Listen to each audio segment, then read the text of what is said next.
खलीफा का बदला शुरू, यूएस इजराइल पर तूफानी हमले।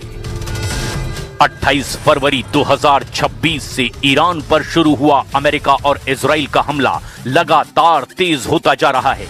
लेकिन हैरानी की बात तो यह है कि तूफानी हमलों का सामना करने वाला ईरान हमले के 1 घंटे के अंदर ही इजराइल और अमेरिका के सैन्य अड्डों पर भीषण हमले शुरू कर चुका है। यहां तक कि ईरान के सुप्रीम लीडर 86 साल के अयतुल्लाह अली खामनेई समेत 40 से ज्यादा टॉप कमांडरों के मरने के बाद भी ईरान के हमले कम होने की बजाय बेहद तेज हो गए हैं। खबरों में दावा किया गया है कि अली खामनेई के मारे जाने के बाद उनके बेहद करीबी अयतुल्लाह अली रेजा आराफी को ईरान का सुप्रीम लीडर बना दिया गया है और इस वक्त अमेरिका और इजराइल के खिलाफ हमले की कमान खामनेई के करीबी अयतुल्लाह अली रेजा आराफी संभाल चुके हैं। खबर तो यहां तक आ चुकी है कि इजराइल से लेकर पश्चिम एशिया में जितने भी अमेरिकी अड्डे हैं, वहां ईरान दनादन मिसाइल और ड्रोन से हमले कर रहा है। यहां तक कि साइप्रस पर भी ईरान ने भीषण मिसाइल हमला कर दिया है। हम आपको दिखाने जा रहे हैं कि Iran supreme leader Ayatollah Ali Khamenei के मरने के बाद से ईरान की तरफ से खलीफा युद्ध शुरू हो चुका है। 12 देशों पर मिसाइल और ड्रोन से हमले करके ईरान उनसे चुन चुन कर बदला ले रहा है। IRGC ने ऑपरेशन ट्रूथफुल प्रॉमिस 4 का ऐलान कर दिया है और दावा किया है कि उसने इजराइल, अमेरिका और उसके सहयोगियों के ठिकानों पर बड़े पैमाने पर हमले किए हैं। दावा तो यहां तक किया गया कि अब ईरान का सबसे पहला टारगेट इजराइल के प्रधानमंत्री नेतन्याहू बन चुके हैं और इसी मिशन को लेकर ईरान की लीडरशिप ने ईरान के पवित्र शहर कोम में स्थित जमकरन मस्जिद के गुंबद पर लाल झंडा फहरा दिया है, जिसका मतलब है जब तक अली खामनेई की शहादत का बदला पूरा नहीं होगा तब तक जमकरन मस्जिद पर लाल झंडा यूं ही फहराता रहेगा। ईरान का नया सुप्रीम लीडर अली रेजा, अब पहला टारगेट नेतन्याहू। 86 साल के अली खामनेई को मारकर भले ही अमेरिका और इजराइल जश्न मना लें, लेकिन हकीकत में अब खामनेई के मारे जाने से युद्ध बेहद विनाशक हो चुका है। पूरे ईरान में इजराइल ने 1000 से ज्यादा टारगेट पर हमले किए हैं। लेकिन हैरानी की बात तो ये है कि ईरान के तूफानी मिसाइल हमले कम होने की बजाय अब और तेज हो चुके हैं। हम आपको दिखाते हैं कि कैसे ईरान अब बदला ले रहा है। खलीफा का बदला शुरू, ईरान ने जारी की हिट लिस्ट। ईरानी मीडिया के दावों के मुताबिक IRGC ने अली खामनेई की मौत के बाद इजराइल के टॉप लीडर और सैन्य अधिकारियों की एक हिट लिस्ट जारी की है। ईरानी सरकारी मीडिया और सोशल मीडिया चैनलों पर साझा की गई जानकारी के मुताबिक IRGC ने विशेष रूप से उन लोगों को निशाना बनाने की कसम खाई है जिन्हें वो इस हमले का मास्टरमाइंड मानते हैं। इस लिस्ट में जो नाम दिए गए हैं उन्हें जानकर आप भी हैरान रह जाएंगे। पहला टारगेट बेंजामिन नेतन्याहू। ईरान की हिट लिस्ट में पहला नाम इजराइल के प्रधानमंत्री बेंजामिन नेतन्याहू का है, जिन्हें ईरान पर हमले का मुख्य मास्टरमाइंड माना जाता है।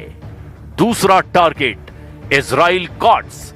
इजराइल के रक्षा मंत्री इजराइल कॉट्स को ईरान ने अपनी हिट लिस्ट में दूसरे नंबर पर रखा है, जिन्होंने ऑपरेशन लॉयंस रॉर की शुरुआत की आधिकारिक पुष्टि की थी। तीसरा टारगेट इजराइल के सैन्य प्रमुख इयाल जमीर ईरान का तीसरा टारगेट बताए जा रहे हैं, जिन्हें मारने के लिए एड़ी चोटी का जोर लगाया जा रहा है। चौथा टारगेट, ईरान का चौथा टारगेट है डेविड बार्निया, जो इजराइल की खुफिया एजेंसी मोसाद के चीफ हैं। ईरान का मानना है कि खामनेई की सटीक लोकेशन का पता लगाने में मोसाद की सबसे बड़ी भूमिका थी। पांचवा टारगेट तोमेर बार। इजरायली वायुसेना के प्रमुख तोमेर बार भी ईरान के प्राइम टारगेट लिस्ट में आ चुके हैं। खामनेई को मारने के लिए हवाई हमला हुआ था, इसीलिए ईरान उन्हें मुख्य अपराधी मान रहा है। छठा टारगेट शलोमी बिंदर। ईरान के सैन्य खुफिया निदेशालय के प्रमुख अब ईरान के टारगेट पर हैं। ईरान किसी भी कीमत पर चलूमी बिंदर को मारना चाहता है। 7वां टारगेट इत्जिक कोहेन। इजराइल के आईडीएफ के ऑपरेशंस निदेशालय के प्रमुख इत्जिक कोहेन भी ईरान के टारगेट पर हैं।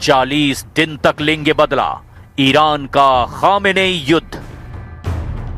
इजराइल ने इस धमकी के बाद अपने सभी मंत्रियों और सैन्य अधिकारियों की सुरक्षा को लेवल 5 कर दिया है।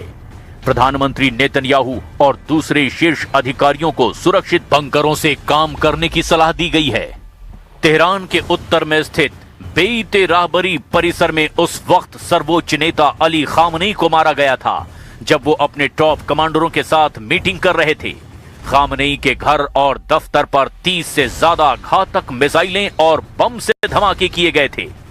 रिपोर्ट के मुताबिक हमला उस वक्त हुआ जब खामनेई परिसर के भीतर एक बहुत ही सुरक्षित अंडरग्राउंड कमांड सेंटर में उच्च स्तरीय सुरक्षा बैठक कर रहे थे।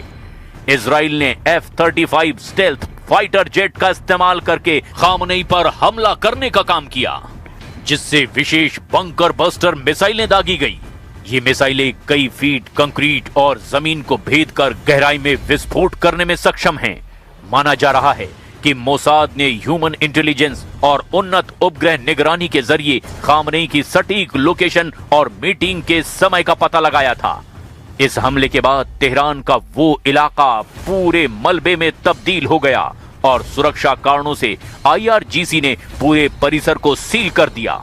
हमले वाली जगह पर अभी भी फॉरेंसिक और सुरक्षा टीमें जांच कर रही हैं।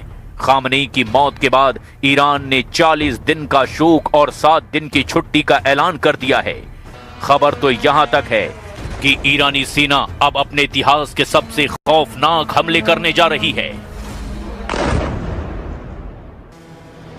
खामनेई की मौत का बदला लेने के लिए ईरान में एक मस्जिद में लाल झंडा फिर से फहराया गया है। ये झंडा मुख्य रूप से ईरान के पवित्र शहर कोम में स्थित जमकरण मस्जिद के गुंबद पर फहराया गया। ईरानी परंपरा और शिया इस्लाम में जमकरण मस्जिद पर लाल झंडा फहराने का एक बहुत ही गहरा और गंभीर अर्थ होता है। ये झंडा बदले का प्रतीक है। इसका मतलब है कि अन्यायपूर्ण तरीके से बहाए गए खून का बदला हर हाल में लिया जाएगा। ये झंडा तब तक नहीं उतारा जाता जब तक कि उस मौत का बदला ना ले लिया जाए। ऐतिहासिक रूप से इसे इमाम हुसैन के बलिदान से जोड़ा जाता है। यह अमेरिका और इजराइल के लिए एक सीधी सैन्य चेतावनी है कि ईरान अब अनलिमिटेड जवाबी कार्रवाई के दौर में प्रवेश कर चुका है। खामनेई की मौत के बाद ईरान में 2 प्रकार के झंडे चर्चा में हैं। काला झंडा, ये मशहद के इमाम रजा श्राइन और अन्य सरकारी इमारतों पर फहराया गया जो शोक का प्रतीक है। लाल झंडा, ये जमकरण मस्जिद पर फहराया गया जो ये दर्शाता है कि शोक अब बदले की कार्रवाई में बदल चुका है।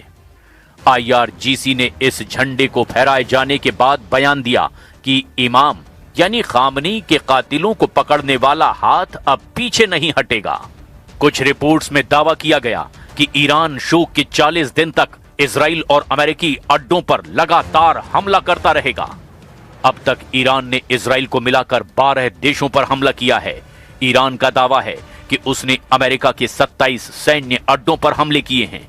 ईरानी स्टेट टीवी खासकर ओफोग नेटवर्क ने इजराइल और अमेरिका के नेता और सैन्य लीडरशिप की तस्वीर लगाकर एक वीडियो प्रसारित किया है। इस प्रसारण में इब्रानी भाषा में चेतावनी दी गई है, हम तुम्हारी मौत का समय तय करेंगे, बस अबाबुल यानी ईरानी ड्रोन का इंतजार करो।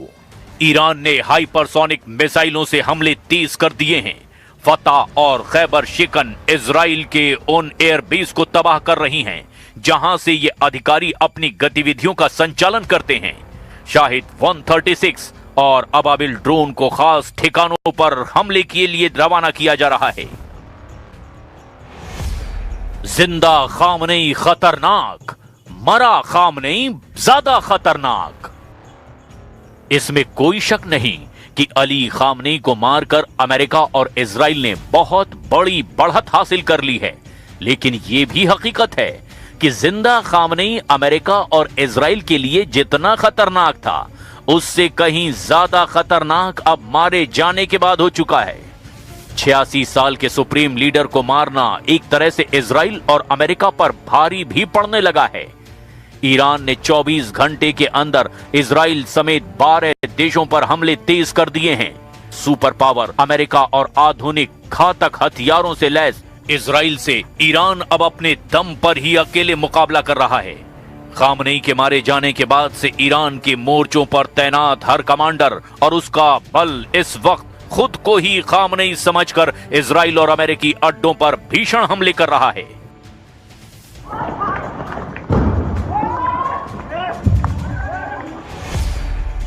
संयुक्त अरब अमीरात यानी यूएई पर हमला।